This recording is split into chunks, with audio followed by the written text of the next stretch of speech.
Sua gravação, para quem está assistindo a gravação depois, o nosso canal do YouTube, bem-vindo, bem-vindo. Nós estamos indo para a terceira e última mesa de reflexão do nosso oitavo seminário interdisciplinar Capitalismo como Religião, que é organizado por uma rede de grupos de pesquisa e pesquisadores que trabalham com a temática, como o nome diz, de forma interdisciplinar, né, o nome do nosso seminário.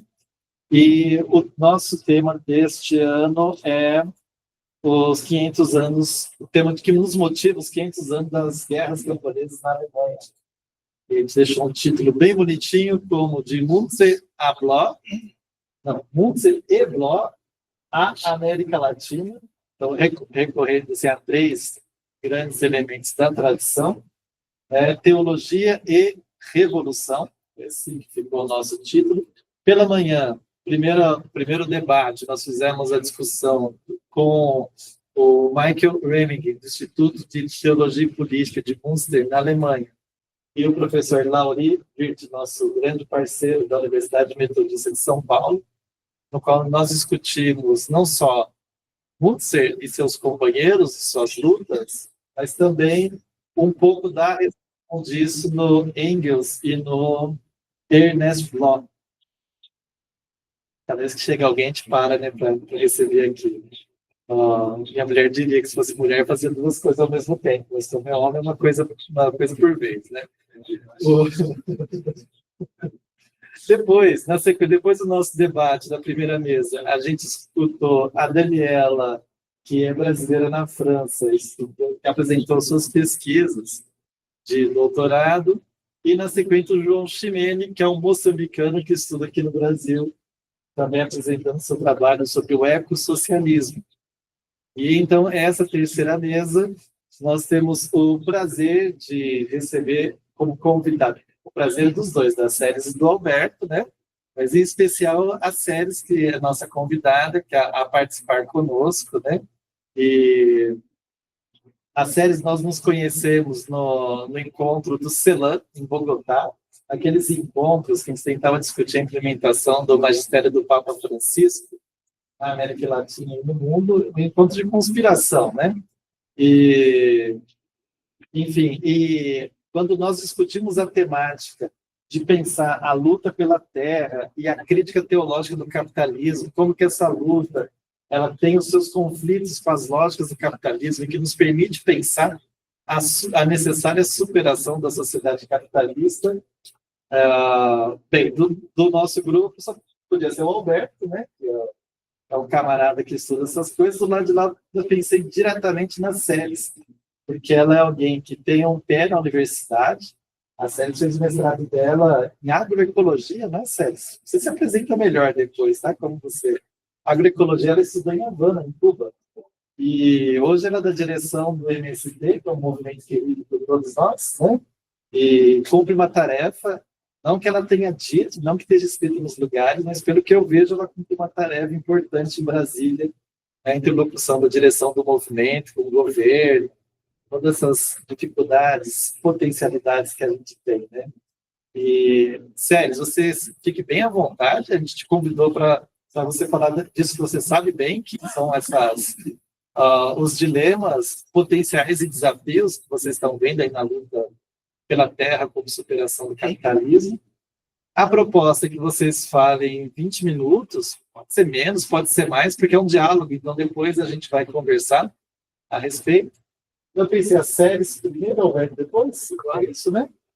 E aí, na sequência, a gente abre a palavra para conversar. Séries, nós temos alguns participantes de Moçambique que estão nos acompanhando, e tem gente da América Latina, né? Do Uruguai. Eu não sei se o pessoal voltou todo mundo já. Filipe dos Estados Unidos. E o professor Cornélio, de Maputo, da Universidade de São Tomás, trouxe um grupinho dele de estudantes para acompanhar também. Só para você saber um pouquinho da pluralidade, né?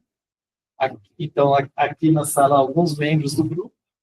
Então, tem teólogo, historiador e filósofo, pedagogo, mas todo mundo com o mesmo viés de crítica da sociedade capitalista. Então, eu estava dizendo que eu sou assentada da reforma agrária no norte do Paraná, e há 2 anos e meio estou aqui em Brasília cumprindo uma tarefa pela direção nacional do MST, que é de coordenar o nosso escritório nacional, que é um espaço de articulação política e intragovernamental, mas também com as embaixadas, outras organizações, e cumpre um pouco com essa tarefa de ser um espaço de diálogo com a sociedade brasileira. Então, é um dos nossos espaços de lugar de fala, né? São os porta-vozes, alguns dos nossos porta-vozes do MST que ficam aqui, mas também é um espaço de diálogo para dentro do nosso movimento, junto da nossa direção nacional. Então, a partir do escritório, com os estados brasileiros, onde o MST está organizado, que são 24 estados aqui da federação. Queria agradecer, então, em nome da nossa direção, do nosso movimento, esse debate bastante importante. Eu não consegui me participar dos outros momentos, aí até me atrapalhei um pouquinho com a agenda. E tô com uma mania, Alan, de, na verdade, esses dias eu fui numa atividade 1 mês antes, né? Então, eu tô com um problema aí nas minhas agendas, mas, assim, por isso não conseguia participar no período da manhã no debate, mas que bom que a gente está aqui para poder, especialmente, escutar vocês e aprender aqui nesse espaço de diálogo bastante importante. Pontuei algumas questões aqui sobre o tema ao qual aí o Alan nos provocou a dialogar, nessa interface, né, entre a questão agrária, a luta do MST, a questão da religiosidade, da espiritualidade. Então, queria colocar algumas questões mais introdutórias, mas que, especialmente também nessa pluralidade que a gente se encontra aqui, dão conta de talvez nos nivelar, né, para a gente entender desde qual ponto de vista a gente está falando e analisando aí o contexto que a gente está vivendo. E começo falando um pouco sobre esse tema da questão agrária em si. No Brasil, talvez na América Latina, né, expandindo um pouco esse nosso território latino-americano, que não vive uma realidade muito diferente do que é a realidade brasileira, no que tange aí a origem da concentração agrária no nosso continente, a origem da questão agrária como um elemento de dominação, de posse, de controle de riquezas e de poder. Então, a questão agrária no nosso país, passados aí mais de 500 anos do início da nossa colonização, ela é talvez a maior ferida, a origem de todas as desigualdades, de todas as violências que a gente tem no Brasil. Ela é uma ferida aberta, a gente nunca conseguiu enfrentar do ponto de vista estrutural esse processo de concentração e de dominação que tem sua origem no processo colonizatório. Então, a forma como os portugueses foram desenhando, né, a estrutura agrária do nosso país, o desenvolvimento agrário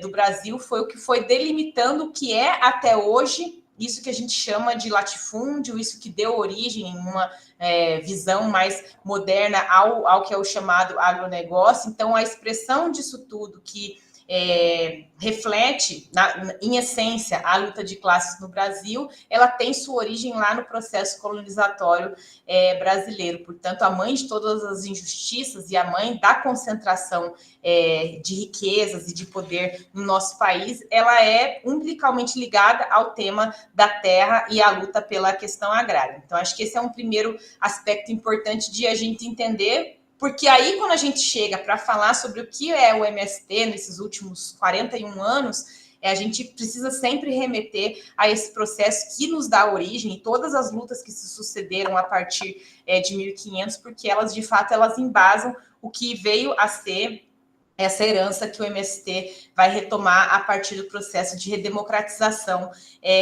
do Brasil. Eu digo isso porque também, ao longo desse, não só no início do processo colonizatório, a forma como as capitanias hereditárias, as sesmarias, elas foram estruturando essa grande fazenda, né, essa ideia da grande fazenda que é o Brasil, nessa perspectiva organizativa e produtiva, a gente passou por períodos onde em alguma medida, foi possível realizar processos de reforma agrária e desestruturar essa lógica de concentração e de dominação fundiária no nosso país. Porém, a correlação de forças ela nunca foi forte o suficiente, né, de maneira que a gente conseguisse alterar essa lógica. Então, as oportunidades históricas que a gente teve no país para fazer reforma agrária, elas efetivamente nunca aconteceram, né? A gente pode recorrer às leis de terra no país, ao processo do fim da escravidão no nosso país, as tentativas, né, de organizar estruturas governamentais, supragovernamentais também, para poder organizar essa reorganização e colonização no país. Elas nunca permitiram, de fato, fazer um debate. Os próprios programas, os planos nacionais de reforma agrária, vividos aí também durante os governos, os primeiros governos do PT, o processo de industrialização pelo qual o Brasil passou foram oportunidades históricas para se realizar a reforma agrária, mas que, de fato, nunca se efetivaram de maneira estrutural, radical, enfrentando a raiz do problema. Então, isso acaba por seguir sendo uma chaga aí aberta na nossa história. De maneira que, no início dos anos 80, no processo, né, conjugado com o processo de redemocratização do nosso país, e retomando a última luta mais recente, que foi a luta especialmente que é acontecida, né, nos estados do Nordeste, mas que teve vários focos em outras partes do Brasil, que foram as ligas camponesas. O movimento Sem Terra ele vai nascer nesse bojo do debate da redemocratização, do debate de voltar a pautar a questão da reforma agrária, que foi sufocada com o processo da ditadura militar, quando acabou, né, com as iniciativas das ligas camponesas que vinham acontecendo ali entre os anos 40, 50, 60 no Brasil.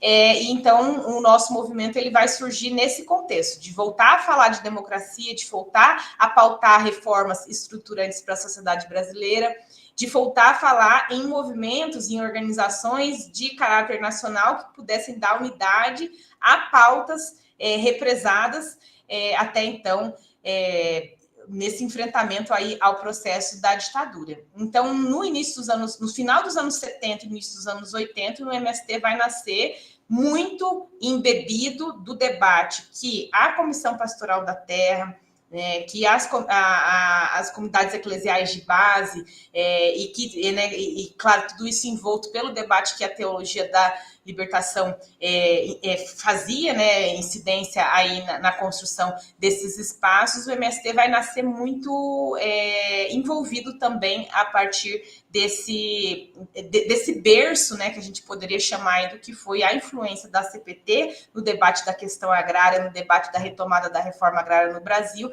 e também das comunidades eclesiais de base, que cumpriram com um papel fundamental no âmbito do despertar, mas também do organizar as primeiras comunidades, as primeiras articulações que vieram aí a virar, né, as nossas primeiras ocupações de terra e o processo organizativo que deu origem ao MST. Do ponto de vista do método, eu diria assim que a gente herda muito, inclusive, a gente traz isso no nosso DNA do movimento até hoje, essa herança metodológica, né, que as comunidades eclesiais de base, a partir do método da teologia da libertação, vão anunciar, que é o ver, julgar, agir, né? Então, na nossa prática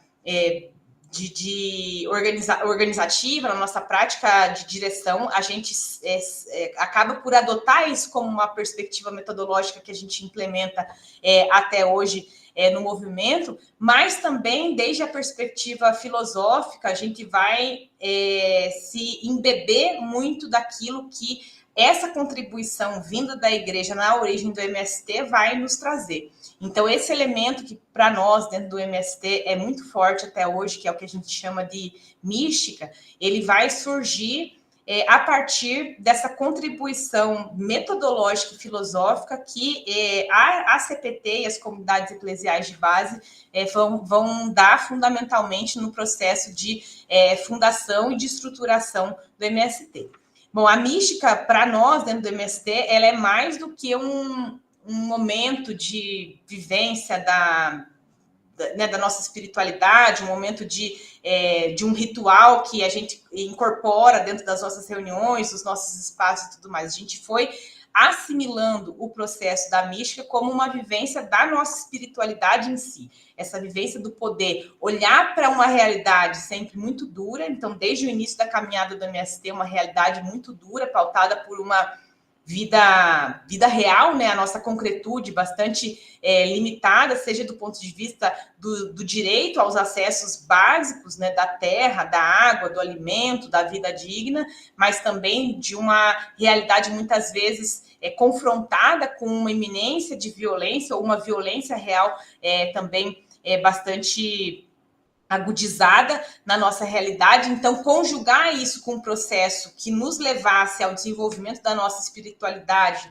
da nossa utopia, desse cuidado, né, com o sonho, com as subjetividades, para poder ser uma ferramenta de nos fazer caminhar, de nos fazer acreditar que era possível enfrentar aquele medo iminente, aquela violência iminente, aquelas limitações materiais que a gente vinha vivendo e segue vivendo na realidade dos nossos dia a dia, foi a partir dessa constituição desse elemento filosófico da mística que a gente foi constituindo aí a nossa caminhada, conjugando, né, o que é o objetivo da luta concreta pela terra e pela reforma agrária no dia a dia, com essa subjetividade que muitas das vezes em períodos mais duros, mais violentos ou com menos eminência de conquistas foi o que nos alimentou a caminhada para poder seguir aí construindo o nosso dia a dia e a nossa luta dentro do MST. Então, acho que esses dois pés, né,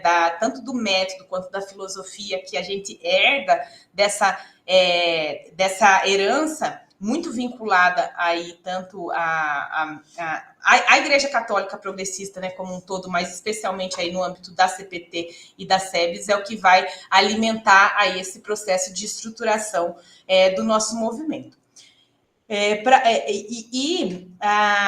Olhando, né, então, a partir dessa perspectiva, por onde foi caminhando a nossa organização e como que a gente hoje vem entendendo esse horizonte da construção da nossa luta conjugada com a nossa espiritualidade. Acho que queria destacar aqui 4 pilares por onde passa a luta do MST, historicamente, não só olhando para os dias de hoje, mas como a gente foi amadurecendo esses conceitos que foram se transformando aí nas nossas ferramentas de construção da nossa luta material, mas também dessa nossa luta humanitária aí e emancipatória. Então, um primeiro elemento, uma primeira dimensão da nossa luta é esse aspecto da ocupação conjugada à produção. Acho que é a grande novidade dentro desse histórico de 500 anos de questão agrária no nosso país que o MST vai trazer, que são as ocupações de terra. Então, a gente herda uma luta histórica da luta pela terra, da luta pela dignidade no campo, pela igualdade, pela reforma agrária, mas a gente vai incorporar esse elemento da ocupação,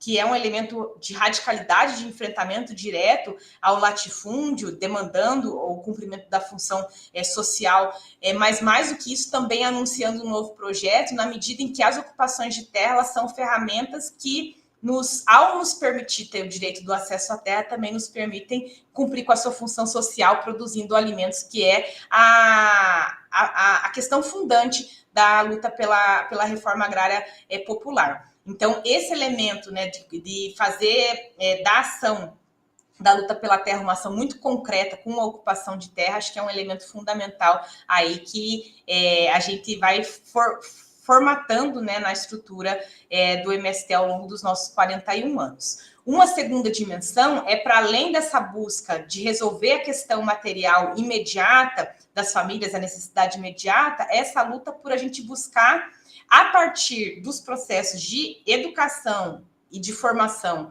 e ambos, né, tanto no âmbito formal quanto informal, a gente permitir e buscar a emancipação humana. Então, né, o grande objetivo do MST, para além de obter conquistas materiais para a nossa base acampada e assentada, passa por obter a grande conquista, que é a construção de uma sociedade mais humanizada, emancipada, e aí a centralidade de a gente cuidar, né, da educação e da formação das pessoas para que a gente possa trabalhar nessa perspectiva da emancipação humana.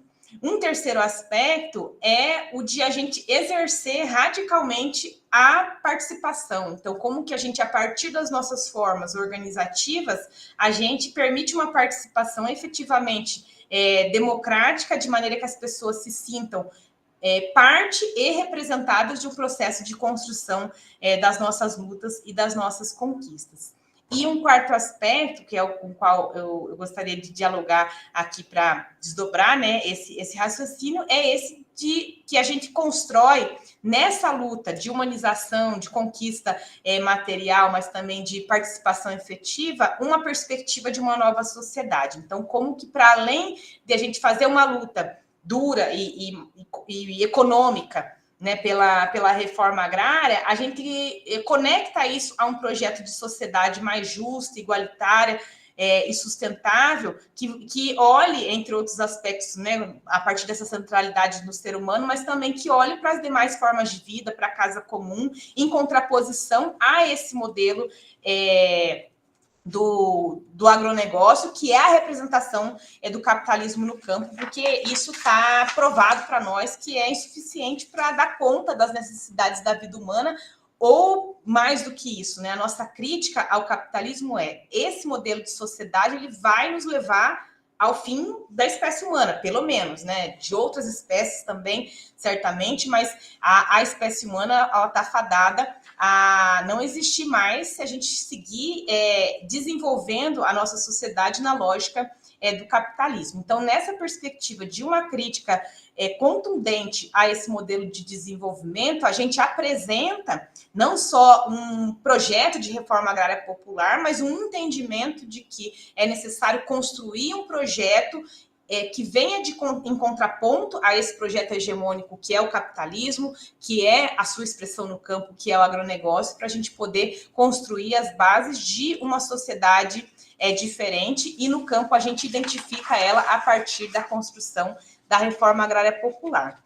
Queria ir rumando para o fim aqui dessa intervenção, dizendo que na base do que é hoje a sociedade capitalista, que ainda que esteja em crise estrutural, a gente identifica uma crise estrutural do capitalismo por identificar diversas dimensões dessa sociedade em crise e ruindo, o que não significa necessariamente uma crise terminal do capitalismo, ele em si ele não vai acabar, então a gente precisa construir as bases para ter a força maior para poder construir um projeto de contraponto ao capitalismo, porque na sua lógica, esse projeto capitalista hoje em crise, ele tende a virar um projeto cada vez mais bárbaro, no sentido da barbárie, de desconstruir as humanidades, de desconstruir todas as formas de vida que existem no mundo, em detrimento dos interesses do capital, da acumulação e da concentração. Então, nessa lógica também,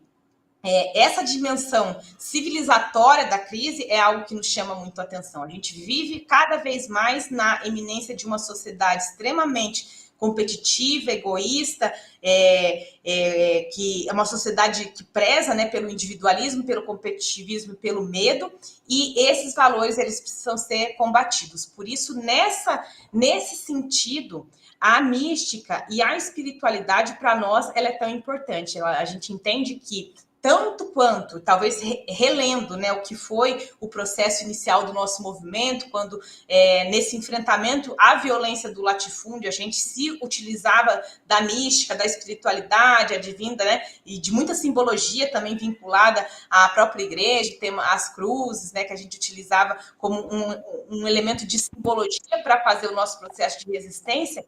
Também nos dias atuais, posta essa crise estrutural do capitalismo, a gente entende que a gente vive sobre a necessidade de fazer essa releitura do que é o papel da espiritualidade na nossa vida, para além das religiões, da espiritualidade, da mística, como elementos vitais para dar coesão, para dar vitalidade, para dar ânimo para a nossa militância, mas também para a nossa base acampada e assentada. A gente entende que é necessário, para além da gente se movimentar por necessidades materiais, a gente ter também os porquês da gente se movimentar por necessidades utópicas que nos façam caminhar. E, nesse sentido, se alimentar da espiritualidade, fazer isso por meio da nossa mística, é fundamental, porque é o que nos faz, de fato, caminhar por um sonho, por uma esperança de uma conquista maior, que vai para além das nossas conquistas econômicas, emergenciais e concretas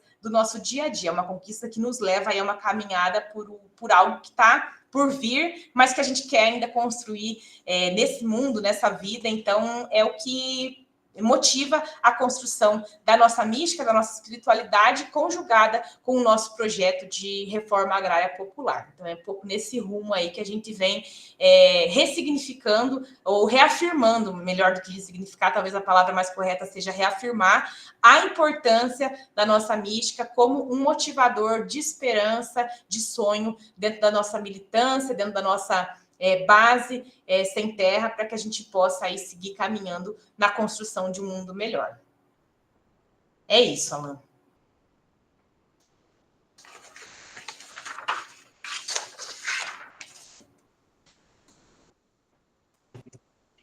Estão reclamando que não deu para você ouvir, que a gente aplaudiu, né? Mas, enfim. Sério, muito obrigado por esse pontapé inicial, onde você nos traz vários elementos. A ideia é essa, a gente passa agora para o Alberto, vamos escutá-lo, e na sequência a gente volta para conversar. E, claro, devolvendo a palavra para você também, para que possa ser, de fato, um diálogo. Oi.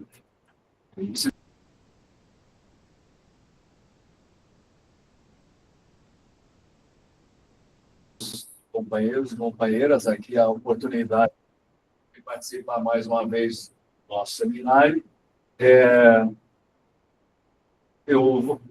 Há muito tempo eu trabalho com esse tema. Nos últimos anos, na verdade, eu me dediquei a outros temas, mas alguma coisa está no meu trabalho. Aliás, trouxe 3 exemplares aqui para quem se interessar. Eu acho que já serão os últimos. E gostaria aqui de aproveitar esse tempo em 2 passos. Eu espero que seja possível a gente tratar de tudo, porque a complexidade e o material que nós tratamos hoje, que eu gostaria aqui de trazer para a nossa conversa, é muito rico.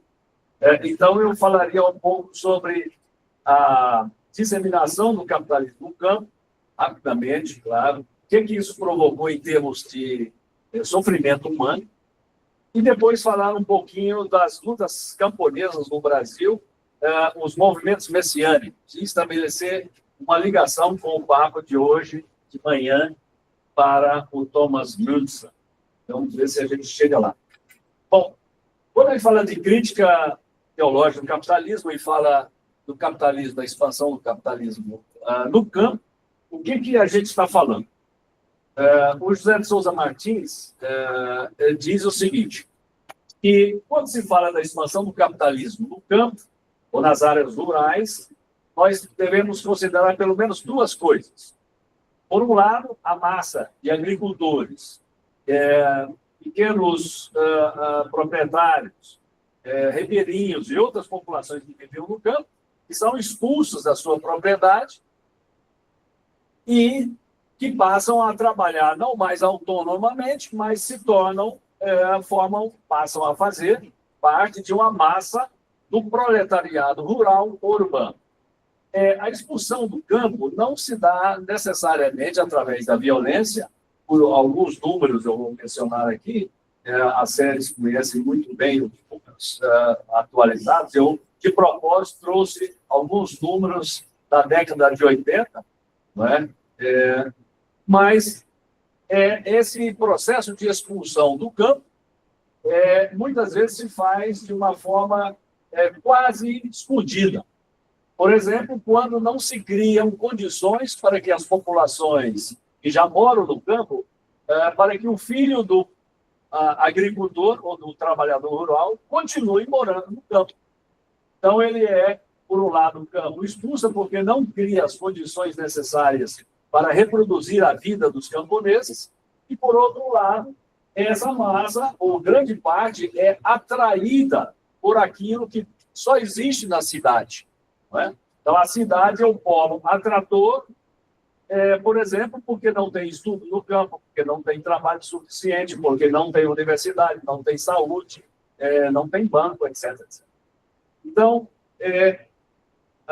esse processo de disseminação das relações capitalistas de produção é chamado, por exemplo, de modernização da agricultura. E isso, é claro, não começou agora, como a Séries muito bem disse, está radicado lá nos inícios do método colonial dos portugueses. Mas é interessante a gente ver o que isso provocou, principalmente a partir dos anos 40, depois da Segunda Guerra Mundial, no Brasil. Temos, por exemplo, de êxodo rural. Eu procurei aqui pelo menos 3 transparências para nos ajudar a entender, por exemplo...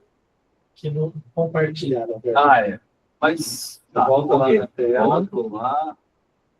Aqui, né? Isso, aí tem esse compartilhar, que é esse. Verdade. Deixa eu ver se... Agora, eu não estou vendo nada aqui. Para compartilhar.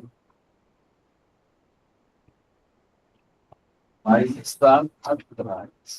Sempre vou ver muitas pessoas do chão. Janela. Ótimo. Isso. Compartilhar. Ótimo. Muito obrigado. Então, esse é um gráfico que todo mundo conhece. Isso vem nas escolas. Só que essas cores, esse último é uma projeção para o ano de 2050. Não apareceu. Vocês estão vendo em casa? Quem está assistindo? Não. Esse aí é um gráfico que esconde, revela alguma coisa, mas esconde todo o sofrimento, o drama, o desenraizamento, os conflitos no campo do Brasil. Não é? Por volta de 70, a população da cidade ultrapassou a população rural. Por quê? Massas de trabalhadores rurais foram expulsos do campo e atraídos para a sociedade, para as cidades. E, é claro, durante os anos 70, por exemplo, o fenômeno da urbanização, da industrialização, os polos atratores, o êxodo interno, as migrações internas, não só de nordestinos, mas também do Espírito Santo para o Rio, os baianos para São Paulo e outros. Nós temos no Brasil até hoje, e principalmente nos anos 70, uma massa de cerca de 40 milhões de pessoas em permanente movimento.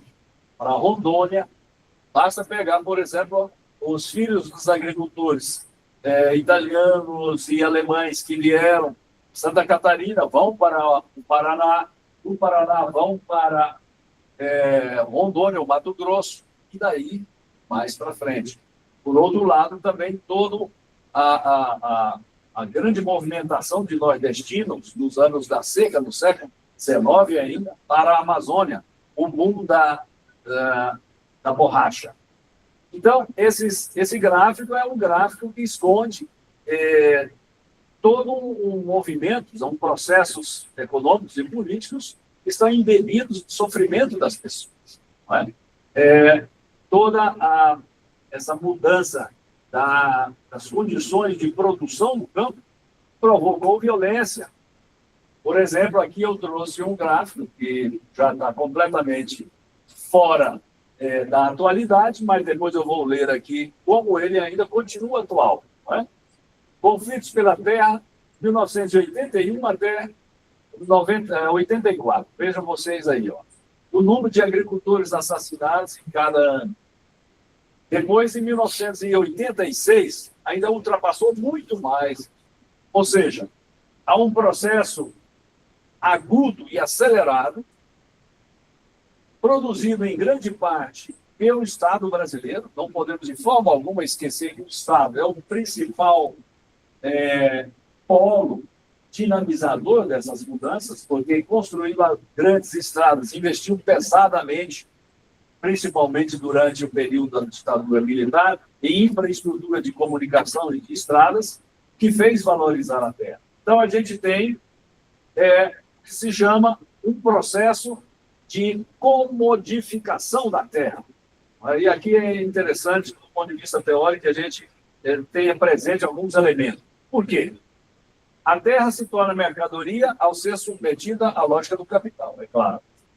mas tem algumas características especiais. Não é?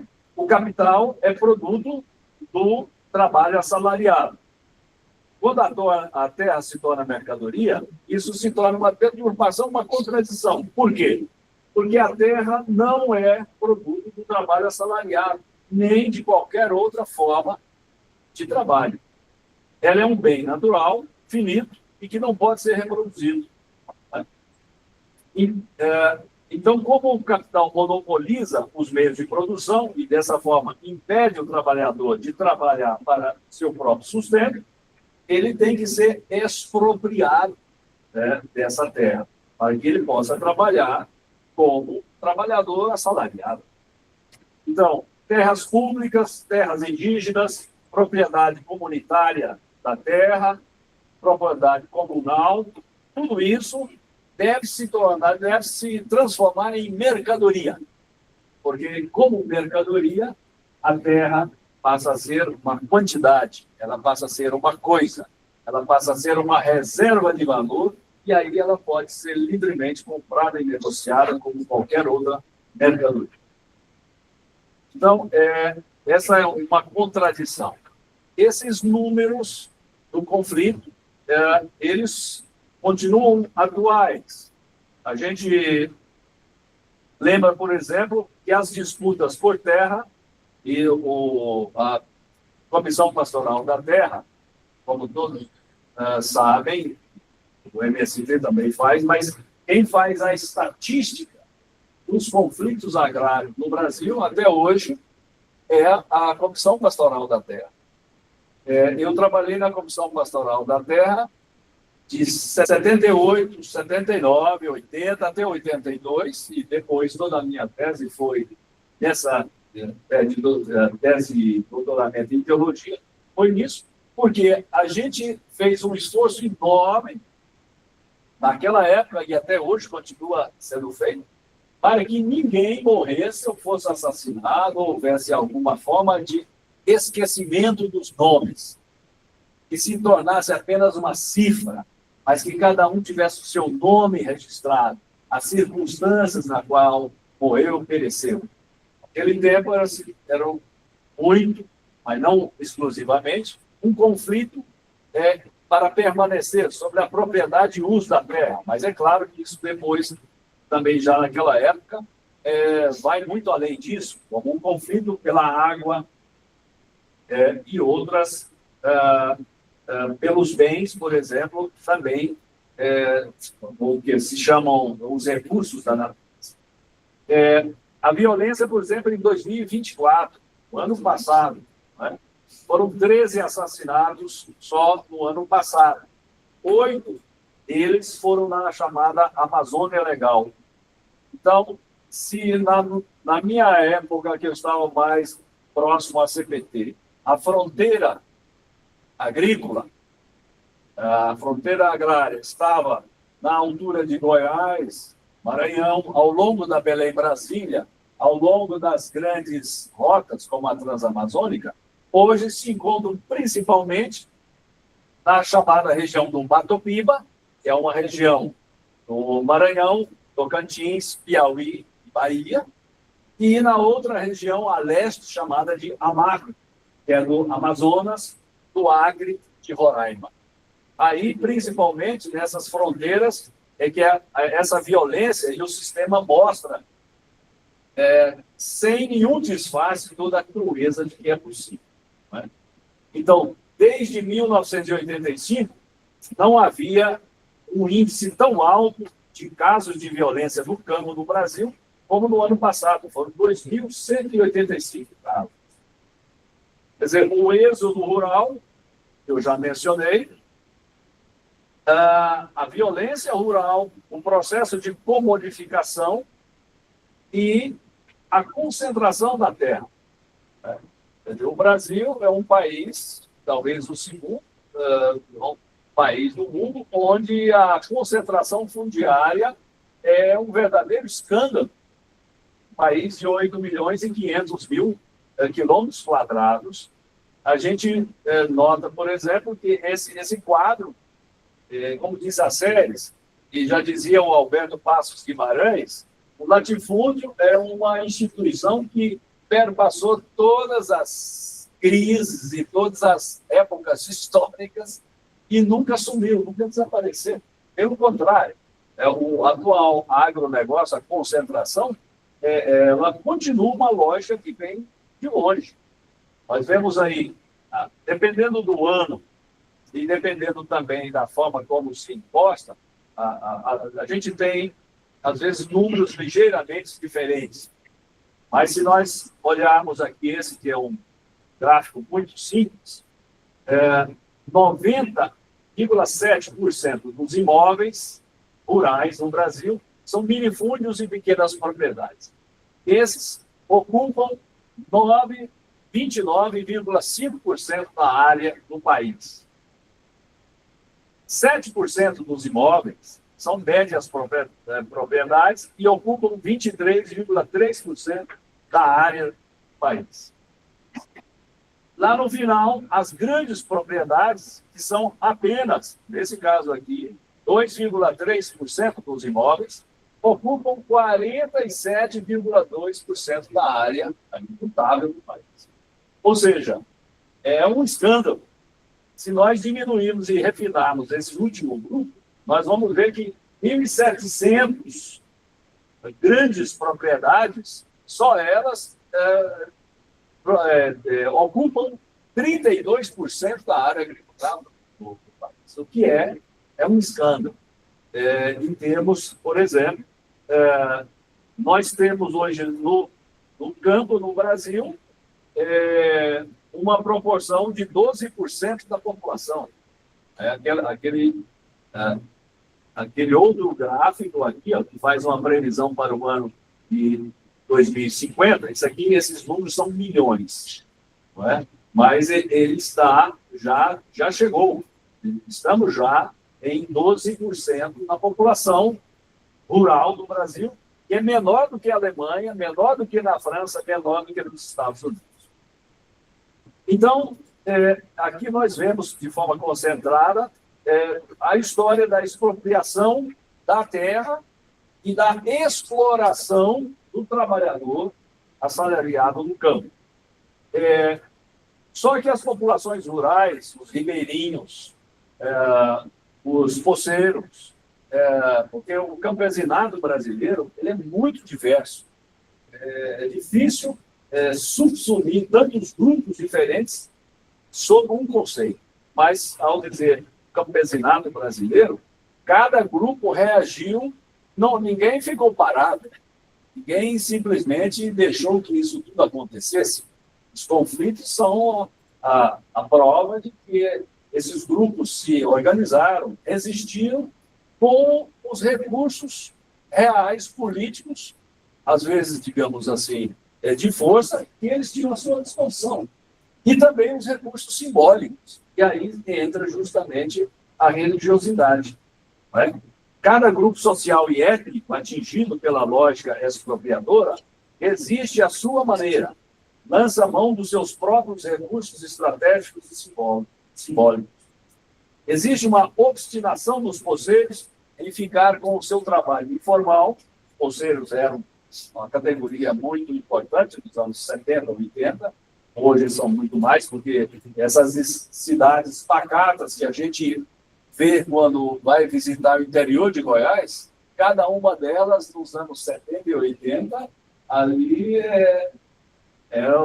digamos, havia grupos, como na pequena cidade petrolina de Goiás, onde eu cresci, que passavam atirando para cima. Ou seja, é difícil imaginar hoje, quando você vê os coqueiros e as araras nas palmeiras, do tanto de violência que aquela cidade viu, assistiu e abriu. Então, esses grupos diferentes postulam e defendem concepções diferentes também da terra. 3 minutos. Então, vou já para os finalmente. Ora, os bispos brasileiros chamaram isso nos anos 80, aquele famoso documento, de que o Estado, os grandes proprietários rurais, entendiam a terra como terra de negócio. E por trás da luta dos trabalhadores rurais estava a concepção de terra de trabalho. Portanto, é um trabalho que justifica a posse da terra. E quais são esses princípios que orientam a prática e a resistência dessas populações? Primeiro, é isso. A terra é criação de Deus e a ele pertence. Quantas vezes eu mesmo, junto com os trabalhadores rurais, ouvi que a terra pertence a Deus. A terra é de Deus. Se é de Deus, pertence a ele. Portanto, a cerca é um ato de violência de quem chegou primeiro. Então, num sentido estrito, diante desse direito primordial de Deus sobre a terra e a natureza, não vale qualquer direito de propriedade privada. Né? A terra está aí para preencher uma função, gerar alimentos e ser terra, lar, casa para todos. Então, ela é uma dádiva. A terra é um dom. Por isso, o meu trabalho também leva esse título, o dom da terra. Então, a maioria dos grupos no campo, até hoje, até os grupos com os quais trabalha o MST, constantemente dizem isso. A terra é de Deus, ela foi criada por Deus. Ela não foi criada por ninguém. Então, é uma concepção que justifica, apesar de teológica, ou mesmo teológica, e aí fazemos o link para amanhã de hoje, que justifica a prática política dessas populações. E o segundo é, como Deus destinou a todos os bens da terra, a destinação universal dos bens da terra, os pobres têm o direito de se apropriar do que é essencial para garantir a vida. Então, esse é um princípio super antigo, inclusive da tradicional doutrina social da igreja, aquele que, numa situação de emergência, as pessoas têm o direito de ocupar e se apropriar daquilo que é essencial para não morrer. E a terra entra muitas vezes nessa categoria. Bom, os movimentos messiânicos, eu ia falar aqui de Canudos, ia falar também do Contestado, mas tem Monte Rodeador, tem Pedra Bonita, tem Juazeiro, tem Capulé, tem diversos outros movimentos. Muitas e muitas vezes eles partiam justamente de uma visão religiosa da terra.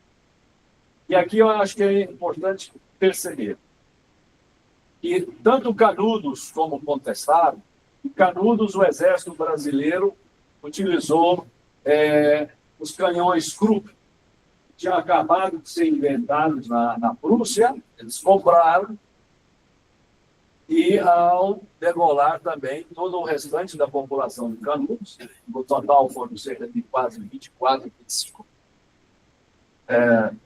camponeses que foram mortos. E no Contestado, nessa região entre Paraná e Santa Catarina, 1914 a 1916, foram pela primeira vez usados os aviões, também o exército tinha comprado, para bombardear os grupos camponeses revoltosos. Então, quer dizer, nisso consistia o perigo que representava para o Estado republicano, que usou o exército e a polícia para massacrar todos esses movimentos. Canudos e o Contestado não foram massacrados porque os rebeldes tivessem sonhado com a volta da monarquia, como eles falavam, não é? A antiga e boa ordem. Não, mas porque foram vistos como ameaça para o tipo de ordem vivente na sociedade do seu tempo. Então, eu creio que aqui se estabelece, nesse elemento utópico, a promessa da terra e a esperança por uma terra sem males, que ela continua sendo, no contexto hoje, não mais só de luta pela terra, mas da terra como casa comum, como um planeta, é mais do que nunca atual essa visão de que a terra comum, o planeta, é de Deus. E não, digamos, daquele que colocou primeiro a cerca, que faz tudo para não repartir essa propriedade. Vou parando por aqui, ou seja, para dizer que os novos heróis não são as personalidades carismáticas, os beatos, mas as organizações comunitárias do povo que lutam ainda por essa compreensão, por aqueles que se aliam e apoiam esses grupos que tentam lutar contra a morte e a insignificância, e também a necessidade de aumentar o leque dessas alianças para que também outros grupos se sintam incluídos, porque, assim como os indígenas, não é? Os povos autóctones, os povos originários, são eles que guardam e conservam a natureza para toda a humanidade, de certa forma. Eles que, na sua também convivência, eu nem aqui entrei na questão da defesa da terra, do ponto de vista indígena, porque nos levaria muito longe, mas também eles, ao partir de uma visão religiosa, simbólica da terra, não pertencem só ao passado, pelo contrário, apontam para um futuro possível, porque veem na natureza, na mãe terra, na propriedade, uma função que está para além do lucro. E esse lucro, que justamente é a causa da destruição, da inanição dos recursos da terra. Obrigado, Alberto. Vocês. Gente, nós temos meia hora, um pouquinho mais que isso, para a gente conversar. Então, a gente poderia aproveitar bem o tempo. Eu vou começar fazendo uma provocação geral, não é para a Séries ou para o Alberto, é para nós que estamos acompanhando, né? Se, a partir desse elemento da crise socioambiental, da crise socioclimática, da busca pela justiça social e climática, a gente não poderia dizer que aumenta esse contexto atual, como a Séries falou, das crises, do capitalismo, que ele está em crise, mas que não morre por si só, mas que ele aumenta o seu grau de exploração sobre as pessoas. A gente não poderia dizer que essas lutas, como a do MST e de diversos outros parceiros dessa perspectiva, elas não ganham maior centralidade, pensando em alguns aspectos. Por exemplo, porque hoje, quando a gente fala do MST, ele não é mais só um movimento do campo, mas ele é um movimento que chega à cidade com as ideias de alimentação não envenenada. Numa época em que as pessoas... nós temos uma parte das pessoas que não tem comida, não tem acesso à comida e que lutam pelo alimento, e o MST é um produtor de alimento, pegando o exemplo que no nosso caso completo, né? E, por outro lado, nós temos aí uma classe remediada, que eu não vou chamar de classe média, mas remediada, que se sente menos excluída, porque tem acesso ao alimento, mas que deseja uma alimentação que seja saudável, que não seja envenenada, que não garanta, comprometa a saúde de seus filhos, que muitas vezes encontra isso no MST ou em outros movimentos congêneres. Sobre a alimentação, poderia falar das questões da proteção ambiental, do cuidado da água, que a gente sabe o quanto que o agronegócio representa de perigo para usando a expressão, esses dons da criação, né? Por outro lado, o MST representa uma outra forma de organizar o trabalho coletivo, nas cooperativas, nas associações, nas formas de distribuição e etc., que é uma expressão já de uma diferença radical com aquilo que a gente vem experimentando no trabalho capitalista mais comum. E, por fim, a gente poderia dizer que numa época em que as terras raras se tornaram estratégicas do ponto de vista tecnológico e das grandes interesses internacionais, movimentos organizados como o MST, eles representam uma das redes de resistência a essa nova afronta imperialista. Então, minha pergunta é o seguinte, né? No contexto atual, assim, não é exatamente o mesmo do colonial, não é o mesmo dos anos 80, nós temos uma transformação radical da sociedade, mas me parece que essas questões que estão em torno da luta pela terra, elas se tornam mais importantes do que mais centrais.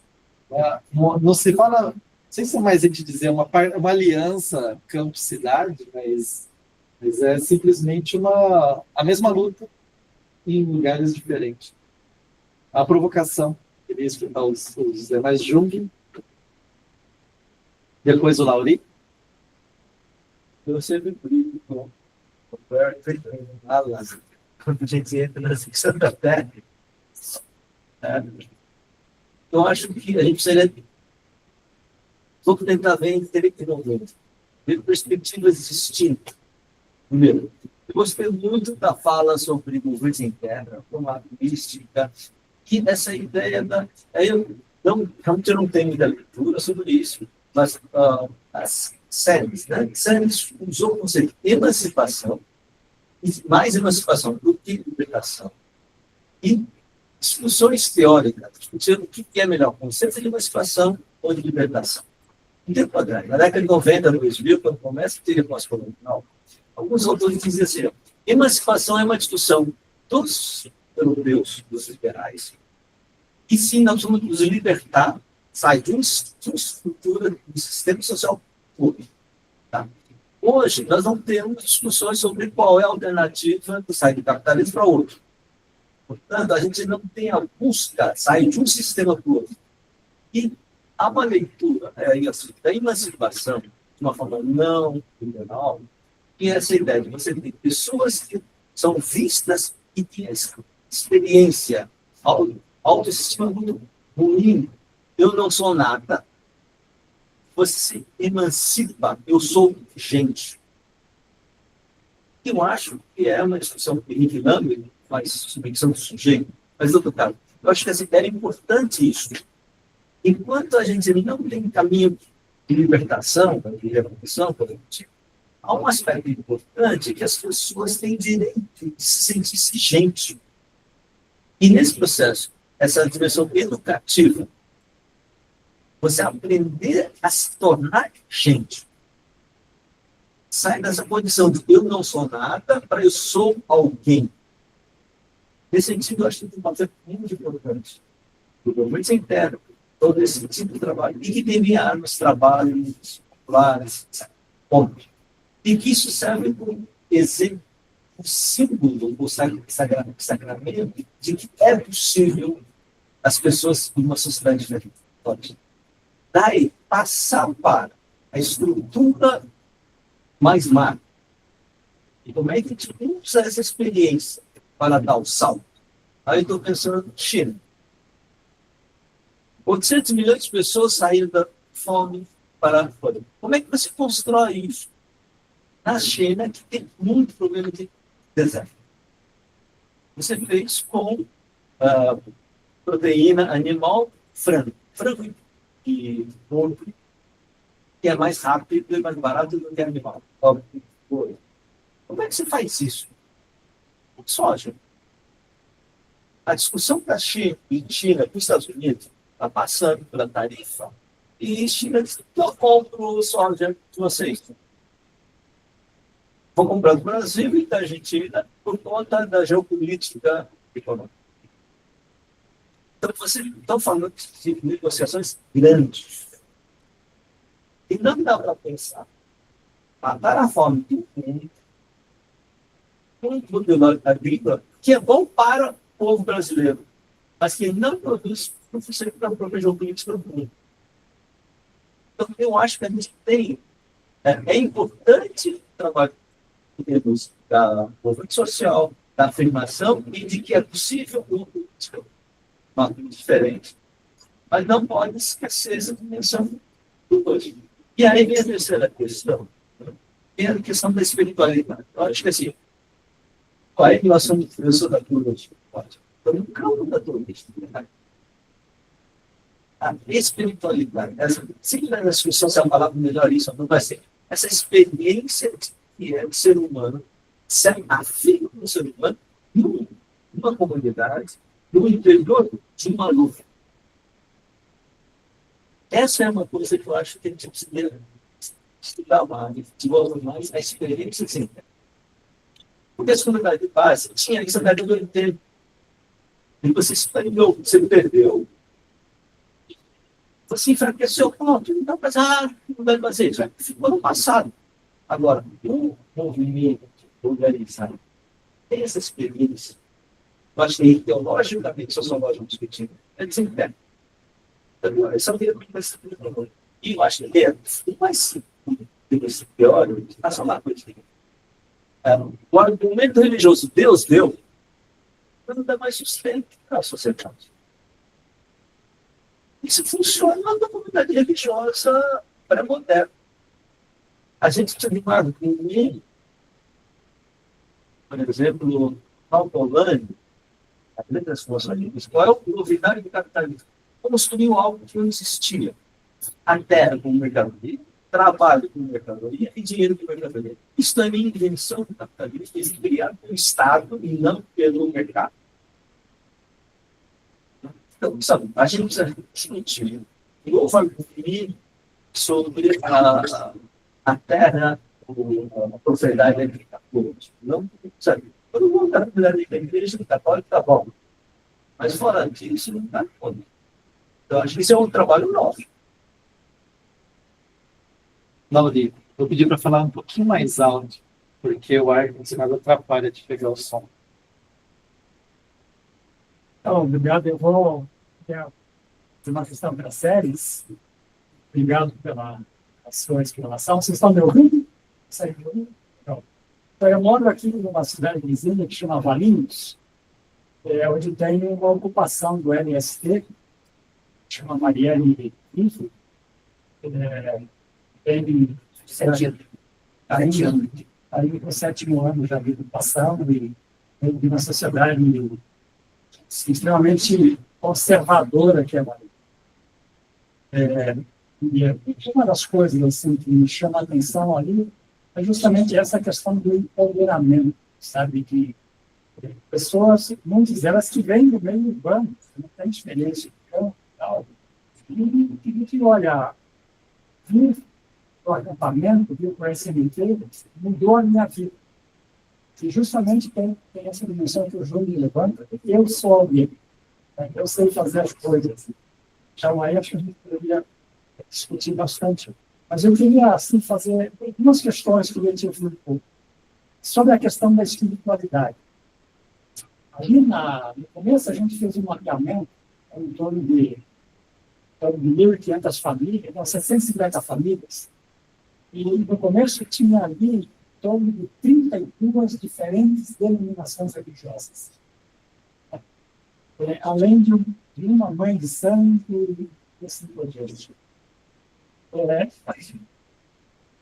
Eu tinha a impressão que tinha uma grande ambiguidade aí, porque não havia uma articulação dentro do acampamento. A mística que a gente fazia, às vezes eu tinha a impressão que a maioria das pessoas que participavam eram pessoas de fora,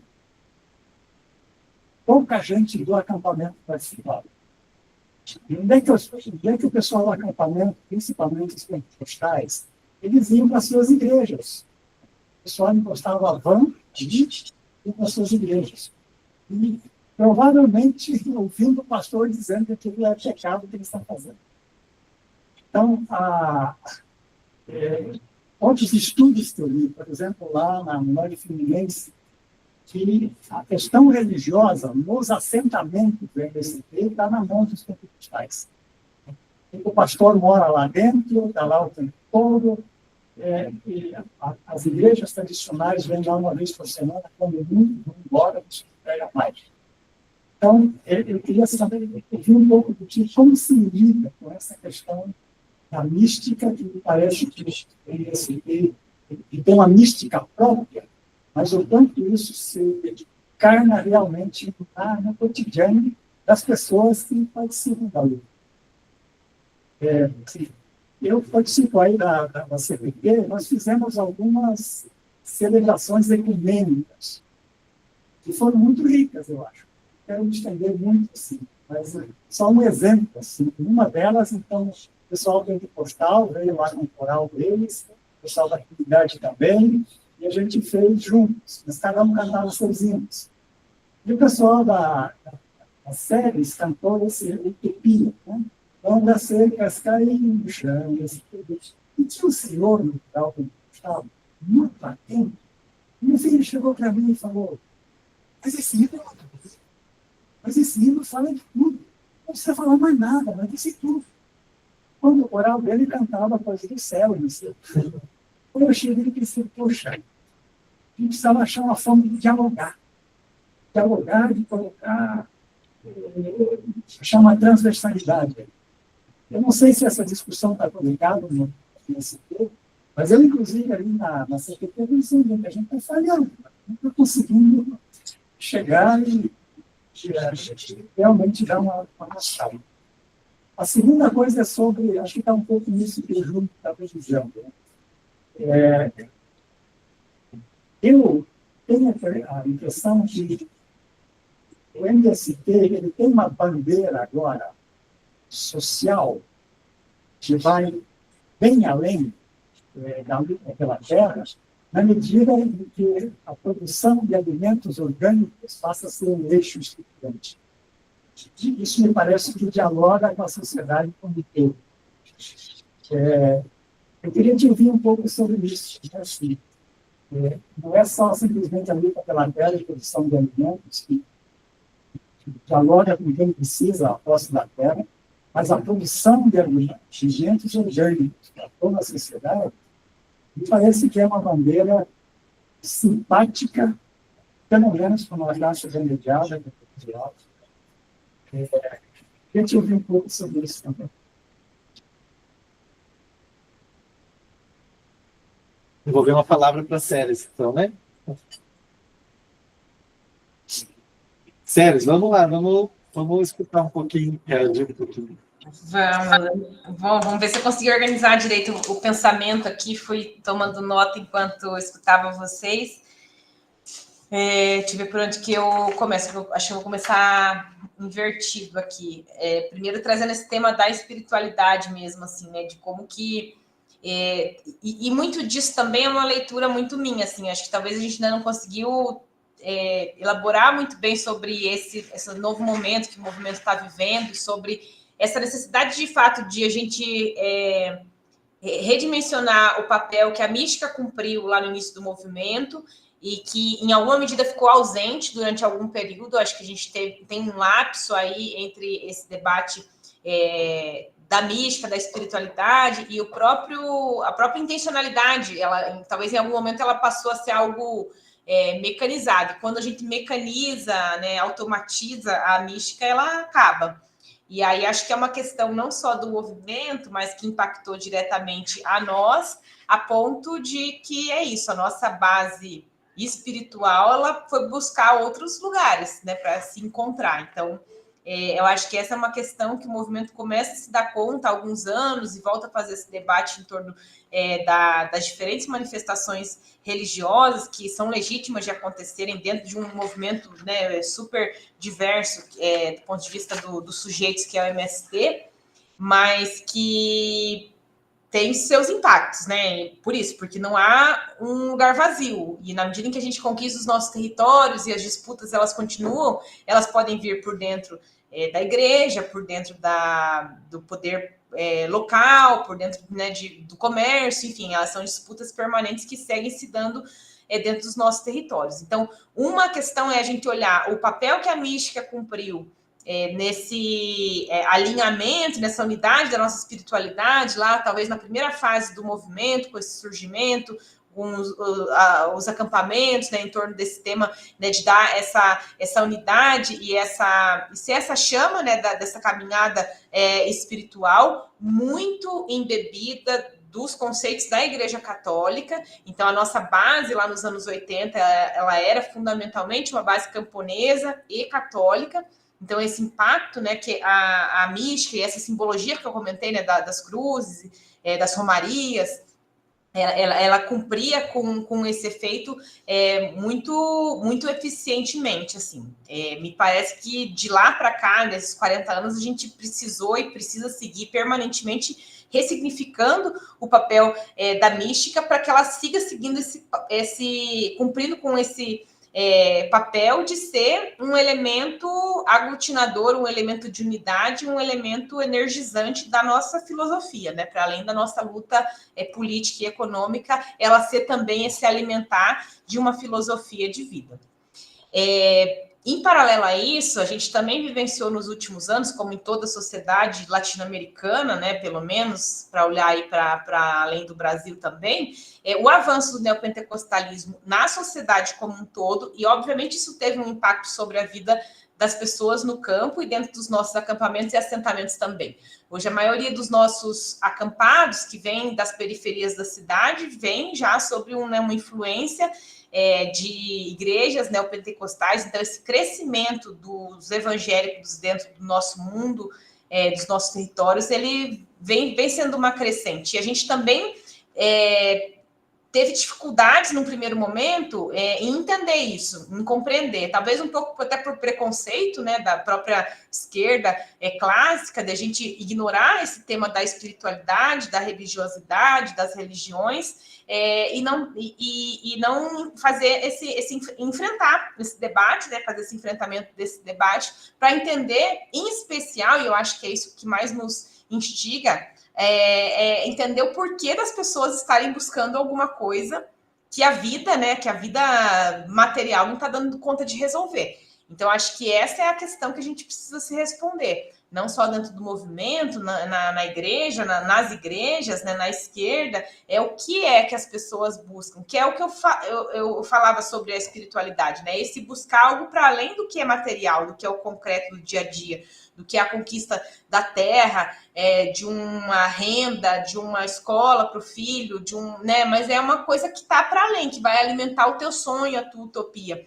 Então, me parece que esse espaço vazio que a gente deixou ao não ocupar com essa formação, né, e mesmo essa incapacidade de a gente poder avançar num processo emancipatório, né, por inúmeras limitações e contradições da vida, a gente acabou abrindo esse espaço, enquanto sociedade, acho que também isso não é um problema só do MST, para que as pessoas busquem em outras fontes, né, de inspiração aí, de reflexão, curar, né, e sanar essas lacunas aí em torno daquilo que não está dito, daquilo que está posto dentro do nosso coração, do nosso sonho, da nossa intimidade, que é um pouco o que elas têm ido buscar dentro das igrejas. Então, a gente começa já a fazer esse debate há alguns anos dentro do movimento, tentando entender qual é o impacto das igrejas dentro do movimento, como que a gente lida com isso também, como que a gente conjuga isso e traz esse debate para a luta política, né? Acho que esse é um debate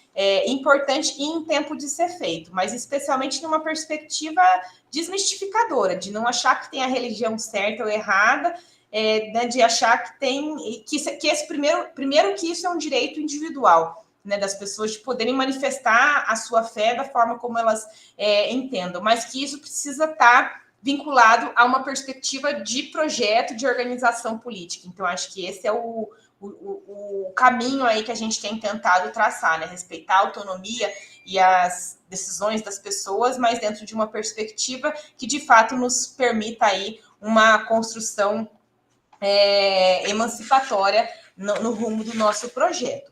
A outra questão, que eu acho que também está relacionada a essa, e dialogando um pouco com as falas anteriores, no sentido de que eu acho que primeiro há uma questão de uma subnotificação, assim, entre aspas, né, do que é a luta de classes hoje no mundo, né, no nosso país, no mundo e tudo mais. Então, assim, a gente não fala mais sobre luta de classes, a gente está, né, em alguma medida, ignora essa ação e esse impacto de um sistema capitalista que é mediado por essa luta, né, que tem como motor a luta de classes. Então, a gente não falar sobre isso e a gente não compreender isso na dinâmica das sociedades, a gente incorre em não compreender o que é o impacto da luta de classes nas disputas hoje mundiais, que passam evidentemente, por exemplo, por essa disputa territorial. Então, a disputa por território, pelo que está em cima e pelo que está embaixo do território, né? A gente não está falando só da terra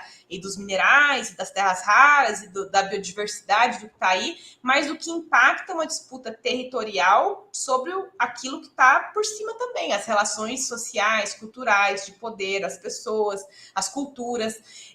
Então, como que a gente traz, eu acho que esse é um debate importante, né, para a centralidade desse debate da luta de classes, entendendo que na nossa realidade brasileira, a luta de classes, como o Alberto bem disse, ela permeia esse tema de uma apropriação indevida de um bem natural, de um bem comum da natureza, que é a terra, que virou uma propriedade privada. Então, a riqueza ela está em disputa a partir dessa propriedade, dessa apropriação indevida privada da terra, que né, acaba aí trazendo, né, por consequência, todos os demais conflitos aí em torno da luta de classes. Então, é impossível a gente pensar uma alternativa estrutural de enfrentamento ao capitalismo. Então, fazer uma luta anticapitalista ou uma luta de superação do capitalismo é impossível hoje a gente pensar sem pensar uma luta que passe pela luta territorial, que passe pelo debate do meio ambiente, porque essa nossa casa comum está em agonia, né? Ela está dizendo não dá mais, desse jeito a gente vai se acabar, ou como diz o Boff, pelo menos nós, os seres humanos, vamos nos acabar, né? Que passe por um debate em torno da ressignificação do mundo do trabalho também, de como que a gente repensa as nossas relações de produção de riqueza.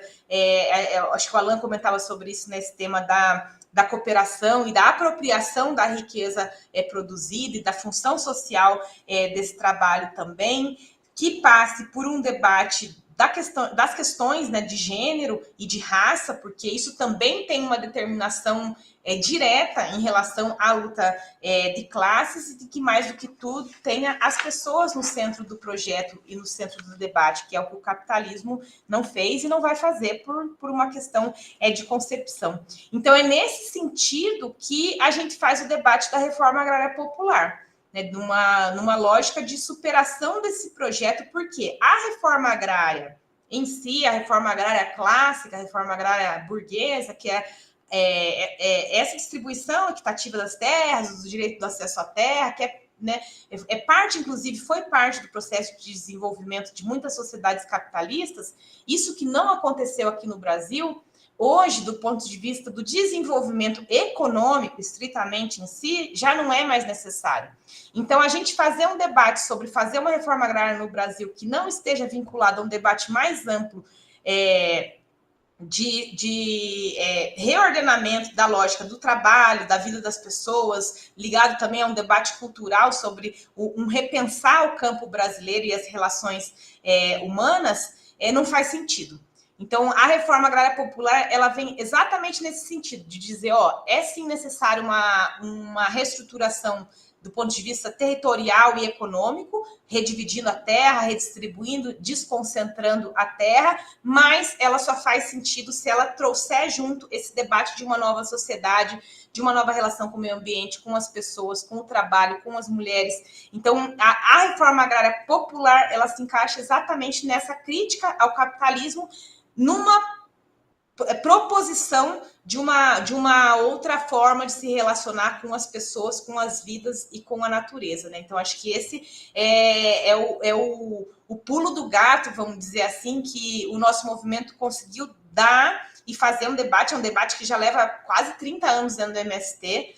Então, você vê, a gente tem 41, estamos indo para 42, a gente está desde ali do final dos anos 90, anos 2000, debatendo essa crise do capital, debatendo as mudanças do capital na agricultura e entendendo que essa saída do capitalismo a reforma agrária clássica já não é suficiente. Então, a reforma agrária popular, mais do que um conceito, ela passa a ser uma necessidade e uma ferramenta que aí constrói essa possibilidade de a gente construir aí uma alternativa ao capitalismo no campo. É isso.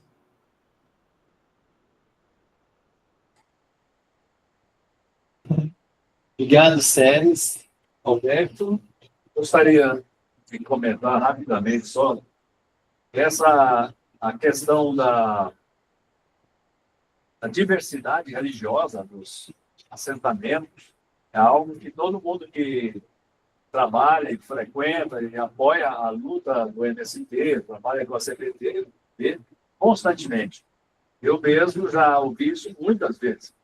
Muita gente, no início, vive aquilo que o Clodovis Boff chamou paralelismo teológico, lá atrás. Né?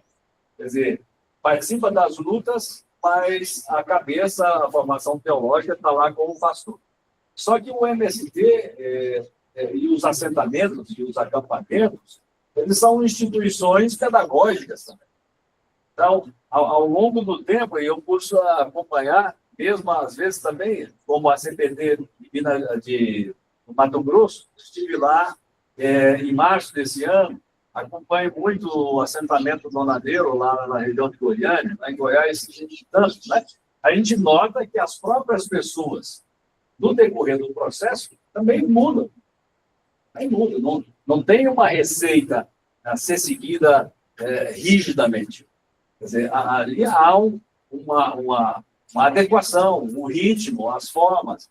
Então, na CPT, hoje, pelo menos no Mato Grosso, há uma preocupação muito grande, muito forte, de como dialogar, de como, digamos assim, aproveitar, respeitando essa motivação que tem também, por exemplo, as pessoas que vêm do pentecostalismo, que estão lá. Então, também desenvolver formas pedagógicas, didáticas, para trabalhar, digamos, o peso de autoridade que eles dão à Bíblia. Isso é muito importante.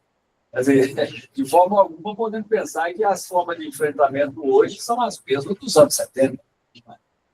Outra coisa que eu acho muito importante é essa noção, por exemplo, mencionada pelo Lula, se é autonomia, se é valorização, se é empoderamento do indivíduo. Isso, de fato, é uma experiência. E a experiência passa não apenas pelo gnoseológico, né? Passa também pelo sentimento. Isso, de fato, acontece. E acontece, por exemplo, quando a gente vê também, às vezes, o apoio de outros grupos e movimento da sociedade civil. Por exemplo, quando um determinado assentamento, que é o MST, que é super criticado, ele reparte leite, reparte verduras, durante a pandemia, coisa que aconteceu tantas vezes. As pessoas, isso não é simplesmente uma forma digamos, de populismo, coisa, mas é uma forma que dá às pessoas que estão lá no assentamento uma altíssima valorização. Eu ajudei a matar a fome do pessoal, eu ajudei a melhorar e tal. Que eles, de alguma forma, traduzem isso também, não vou dizer, claro, uma boa parte traduz isso nos seus ritmos, na sua linguagem teológica, nas suas orações. O problema aí, João, acho que a realidade local, ela tem um certo peso. Não são em todos os lugares que grupos de igrejas se afastaram das lutas populares, ou, por exemplo, no caso da reforma agrária, o MST. Não. Em alguns lugares, essa proximidade continua muito forte. E nesses lugares, eu acho que se desenvolve até hoje, ou se pensa também teologicamente, a prática política e pedagógica dos acampamentos. Né? E a agricultura familiar, a agroecologia, a questão do gênero, dos quilombolas, povos originários. Eu estou convencido que quando o Papa Francisco falou, por exemplo, de casa comum, é porque ele percebe, por exemplo, que a questão da casa, da habitação, ou da terra, é um locus teológico, ou filosófico, ou humano, vem da experiência. Ao defender a casa comum, propôs um horizonte hermenêutico também para o diálogo entre essas diferentes religiões, no enfrentamento de um sistema que é muito mais do que um sistema produtor de mercadorias, né? Mas que produz subjetividades narcisísticas, que não falam de nada em comum, que não articulam nenhuma forma de projeto em comum, que é, no fundo, a subjetividade capitalista. Então, eu acredito que qualquer enfrentamento do capitalismo hoje, seja local, ou, como você falou, a dificuldade de conjugar as diferentes, digamos, os diferentes níveis de articulação local, mundial, precisa levar em conta as cosmovisões, a religiosidade das pessoas. E nessas todas, a questão da casa, da terra, da mãe, às vezes, é uma constante. Então, também é uma forma de respeitar essa mesma riqueza que tem de espiritualidade em outros grupos sociais, né? Porque, de fato, em termos de motivação, de movimentação das subjetividades para se engajar, é preciso mais do que uma razoável, meramente argumentativa. Obrigado, Alberto. Eu queria mais um comentário. Percebo que o Walter abriu a grita, não sei se você está fazendo intervenção ou vai fazer uma oração para mim. Não. É que eu sou biblista, posso falar? Pode, é que o Walter é biblista, ele abriu a Bíblia. É que eu sou biblista, estava relembrando o que vocês estavam falando, dos anos 80, 90, né? Eu acho que a gente está vivendo realmente todas as falas aqui, nós perdemos para a teologia da prosperidade esse campo dos pobres, da periferia, né? Acho que está os evangélicos, os tais, com a teologia que predomina lá, eles estão lá no dia a dia e nós não estamos mais. Eu falo nós no sentido da institucionalidade católica. Eu tenho, durante muitos anos, teologia bíblica para futuros padres, alguns estão por aí. Eu fui vendo, ao longo dos anos, nos últimos 10 anos, por exemplo, o espaço que se dava para dar aula bíblica, sei lá, 30% das disciplinas eram disciplinas bíblicas. Agora, se tiver 20, é muito. Cresceu direito canônico, liturgia, os sacramentos, critiquei também a administração paroquial, né? E quase expulso, às vezes, de uma universidade, porque falei que essa disciplina não precisava. Deixa isso nas mãos dos leigos. Somos administradores paroquiais. Né? Deixa para os Judas, né? Jesus, estou lá, estou brincando, né? Mas o Judas era o tesoureiro dos discípulos. Não é a função de Jesus ficar cuidando da... Então, acho que mudou muito. Mudou muito. Pegando uma fala sua, a gente, quando eu era padre lá em São Paulo, os padres, a maioria deles, eu lembro do Padre Ticão, Padre Fernando Schreier, Padre Júlio Celotti e outros, organizavam grupos de pastorais de moradia para ocupar, a junta, eu participei da ocupação da junta, saía da igreja. A gente fez operações, acabando a ditadura, acabou a missa, pagou a luz, todo mundo lá. Depois de 2 em 2, ocupamos o espaço, na Vila Rica, na Extra Sociedade. Acabou isso. Os nossos padres, os vocacionados, com exceções, como você falou, em muitos lugares, têm outros objetivos. Teologia é completamente diferente. Eu entrei na igreja lendo os profetas, Miqueias, Isaías, ai de nós que junto casa por casa, Jesus, o Sermão da Montanha, os pobres, tem mais isso. Você vai aqui em alguma igreja, você vê sermões de muita gente, tem exceções. Tem exceções. Liturgia do Lázaro e do rico. Então, ele fica o tempo todo para justificar o rico. Para justificar. Não, os ricos também. Está ali, não tem justificativa nenhuma. Ele nem tem nome. É Lázaro. Lázaro é o centro. O rico está sendo questionado. Não, e todo o argumento, acabei de escrever agora, o que a gente ganha com isso? Marcos 10, 29, 30. Estava retomando isso aqui, escrevi 17 páginas. Quem lê? Eu estou preocupado agora em fazer outras coisas, né? Porque só escrever artigo científico, às vezes, é uma minoria. Faz um insight, uma descoberta científica, né? Você tem lá em 2 versículos, uma proposta que rompe com tudo que a gente possa pensar de sociedade acumulativa. A gente perde. É interessante, as traduções da Bíblia não são.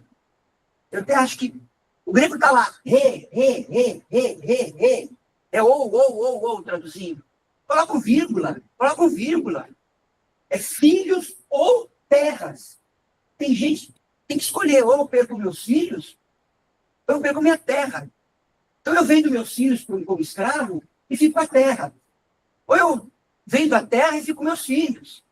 Isso é gravíssimo. Aí você ganha filhos e terras. Aí vem cai, conjunção grega. E eles não traduzem assim. É vírgula. E qualquer livro em português, qualquer livro, já fiz isso, denunciei isso. Então, para dizer, é um problema sério. Tem muita coisa no Evangelho que poderia ser resgatada, mas a gente perdeu o caráter revolucionário do Evangelho. O caráter revolucionário do Bíblia. Isso me trouxe para a igreja. Nos grupos de SEBs, como você falou, SEBs. Isso acabou com raríssimas exceções. Eu fui aqui presidente da Caritas, na Diocese de Bragança Paulista. Dá para contar nos dedos quem manteve isso. Uma linguagem atualizada, evidentemente.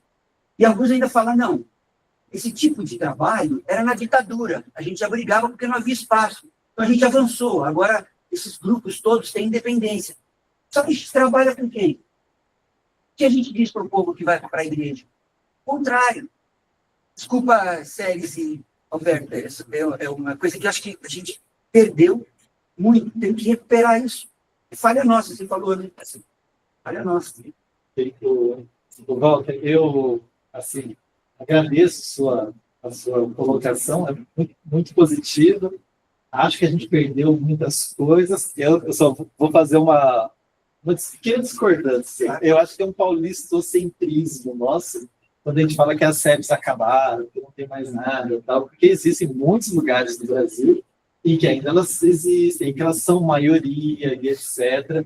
E a gente olha da nossa região, que passa por essa crise, e por vezes generaliza isso, né? Eu queria fazer um comentário. É claro que para a nossa realidade é exatamente o que você disse. Eu queria fazer uma perguntinha para a Séries, se é possível ainda, em algum pouco tempo, discutir isso. Se não for, fica como para outra ocasião, né? Séries, porque a gente falou aqui da diferença do conflito entre diferentes religiões no acampamento, né? Um tema importante para a gente pensar entre essa tradição nossa, que é uma leitura de um cristianismo engajado, e de outros cristianismos que talvez não são tão assim.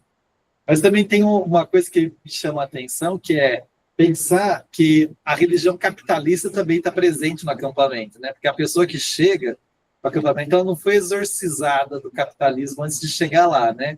E como eu sei que você é assentada, você convive, você conhece, assim, como que é isso na cabeça das pessoas que chegam no acampamento, que devem chegar querendo ser proprietária da terra, querendo ganhar dinheiro com o que ele vai vender, ter lucro, pensando na sua produção pela meritocracia, pensando no trabalho pela competição, não pela colaboração. Eu fico pensando que esse também é um trabalho de conversão, né? Como é que você vê isso? Como é que você já experimentou isso no movimento? E as pessoas sofrem muito para fazer essa passagem? Tem muita passagem, tem gente que desiste porque não é capaz de sair desse lugar da possessão capitalista. Te devolvo a palavra. Opa, aqui. Sim, não, eu acho que é um debate interessantíssimo, assim, né, Alan? Eu acho que umas duas falas, aí, uma pelo menos antes comentava, né, sobre vir para o movimento e virar gente, né, sobre a gente ser reconhecido como um sujeito, uma pessoa. Eu acho que essa é a grande transformação e, de fato, o grande mérito do MST em si. A gente pode falar de 1000 coisas aqui, né? Falei sobre várias, vocês também, sobre o que o MST faz e se propõe a fazer com a luta pela terra, com a luta de classe, com a luta pela reforma agrária popular, com isso, com aquilo. Mas, sem dúvida nenhuma, a centralidade do nosso projeto, assim, ela está em poder transformar a vida das pessoas. Então, uma certeza que eu tenho é de que ninguém volta igual depois de ter ido para um acampamento, né? Vivenciar a experiência de um acampamento, ou depois, né, num processo de construção de um assentamento, como que isso vai transformando a vida das pessoas. Isso não é um ou outro caso, um ou outro exemplo. Eu acho que em qualquer assentamento de reforma agrária que a gente for no Brasil, a gente sempre vai encontrar esse testemunho, né, de as pessoas dizerem, olha, a minha vida antes da MST era uma coisa e depois que eu vim para o acampamento ou aqui no assentamento é completamente diferente. Eu acho que esse é um elemento que é parte desse processo de busca de uma emancipação, né, de fato, assim, que nos transforma. É bastante importante. O tempo do acampamento, ele é muito pedagógico também, porque o acampamento, ele tira a gente de uma condição dessa individualidade, né? Então, seja você vindo de uma comunidade rural, como boa parte da nossa base dos primeiros anos, né, décadas do movimento vinham de comunidades rurais e vinham para o acampamento, que é uma comuna, né, que é um espaço onde a gente vai dividir todas as alegrias, mas também todas as tensões, a pobreza, né, as conquistas, tudo vem ali à tona numa comunidade onde um depende do outro para sobreviver. Então, o espaço do acampamento, ele é muito pedagógico, ele ensina muito sobre essa sobrevivência, essa reconstrução de um sujeito coletivo e dessa redescoberta nossa dentro desse contexto, né, de construção desse sujeito coletivo. Então, a gente se identifica no MST e vai conhecer o MST, mas, ao mesmo tempo, a gente vai se descobrir um sujeito sem terra. Então, isso é, de fato, assim, uma construção muito interessante. E, sendo um movimento social e fruto de uma sociedade que tem suas questões, a gente também vai trazer para dentro desse contexto do MST, que é permeável, como tudo, né, como toda sociedade, as questões que a sociedade tem. Então, os problemas, né, os limites, os valores que essa sociedade traz, eles, via de regra, eles vão vir dentro das pessoas também. Então, reconstruir essas relações humanas é fundamental. Tem gente que não vai superar isso nunca, né? Tem gente que vai... E aí também tem outras questões, né? Também, né? De caráter e tal. Acho que a gente não pode idealizar muito o povo, mas o povo em si, na sua grande maioria, na sua índole, com essa vivência coletivizada a partir dos processos de acampamento, de coletivização da terra, de cooperação, né, de vivência diferenciada, via de regra, reconstrói aí seus valores e passa a entender, né, o que é esse novo jeito, né, de lidar com a vida, com a terra e com as pessoas. E só por fim, Alan, eu acho que tem esse aspecto, claro, de não enriquecer, óbvio, a gente não está lutando por uma reforma agrária no âmbito, né, do ponto de vista capitalista, mas a qualidade de vida, né, a melhora de vida, a renda para as famílias, a gente também tem entendido cada vez mais que sim, não é pecado, né? E a gente quer isso, que a gente quer viver bem, a gente quer os assentamentos bonitos, a gente quer ter uma casa boa, a gente quer os nossos filhos estudando. Então, assim, isso também acho que tem sido um aprendizado para o movimento, a gente conseguir entender, agora, então, inclusive agora em outubro, a gente vai comemorar os 40 anos da ocupação da Fazenda Anoni, no Rio Grande do Sul. A primeira ocupação, né, grande ocupação do MST, que se transformou num assentamento que tem muitas virtudes, porque foi uma caminhada que ensinou muito ao movimento. Naquela região é onde a gente vai celebrar, né, tanto a Encruzilhada Natalino, que foi o início do movimento, né, onde se começou a formar um dos primeiros acampamentos, essa ocupação da Fazenda Anoni muito emblemática. Então, esse reconstruir, esse lutar pela reforma agrária e pelo MST passa muito por essa história da Anoni, das fazendas lá, Macari, Brilhante. Então, a história do movimento ela está naquela região e é um assentamento que hoje, 40 anos depois, tem dentro dele Instituto de Educação em parceria com a Universidade Federal que forma agrônomos e veterinários, tem escolas, tem, né, médicos formados, advogados formados, os filhos dos assentados, em sua imensa maioria, são todos já graduados, pós-graduados, doutores. Então, assim, é uma experiência que deu certo, sabe? É isso aí na casa das pessoas e ver elas felizes, hoje já a maioria aposentado, mas com uma renda, com uma casa bonita, com um lote bonito. Então, viabilizou. Acho que esse é o grande feito aí, né? E a busca que a gente tem pela reforma agrária, que ela dê certo mesmo, que as pessoas elas sejam felizes. Mas que entendam isso, a gente não vai enriquecer, o que a gente vai ter uma vida boa, muito boa, com qualidade. Eu acho que essa é a grande riqueza, né? Gente, no nosso tempo já acabou, mas ali levantou a mão Coordenação Ciências da Religião. Eu vou te passar a palavra rapidinho, vou pedir para você dizer quem é, que a gente não consegue identificar daqui. Sim, para poder se certificar. Gente, tá, antes de passar a palavra para ele, a lista nós vamos utilizar a que o próprio Google gera, nós vamos usar o relatório de quem acompanhou mesmo ou não. Quer dizer, a pessoa vem só no final, assim, na lista e cai fora, a gente não serviu, não. Quem participou vai estar lá no relatório e esse tem o certificado depois. Qualquer problema, gente, com o certificado que não chegar, vocês escrevam no e-mail que foi com o link para vocês, tá? Pode falar. Vai lá. Coordenação. Acho que você está sem áudio, a gente não está te ouvindo. Fecha o microfone e abre de novo, para ver se funciona.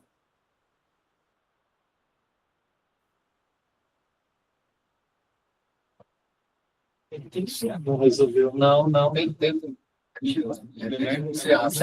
aqui eu consigo fechar, mas eu não consigo. Mas está aberto. Mas ele está sem áudio. Mas acho que alguma coisa do lado. Né? No chat. Sim. Infelizmente, é o seu áudio que está com um problema, a gente não sabe como tinha que ser por aí. Se você quiser escrever no chat, poderia sair e voltar, mas nós estamos com o tempo bem apertadinho, então. Estamos ouvindo. Posso mandar um e-mail? Pode escrever no. Tem que abrir aí, clica no Não tem nada a ver. Não.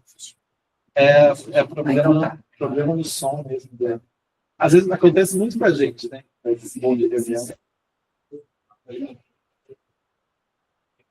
Ele digitou. Bem, enquanto ele digita, escreve ali o recadinho dele, eu vou tomar a liberdade de já encerrando a gravação. A gente pode continuar conversando mais um pouquinho, mas já encerro a gravação. E aí nós estamos indo para o final, né? Posso fazer um comercial antes? Claro. Toda semana tem a Feira da Reforma Agrária na Casa da Cultura, em Campinas. Vale a pena. Feira da Reforma Agrária em Campinas. É isso, gente. Muito obrigado pela participação de todos. A gente agradece a Mangoni da UEPA do Pará.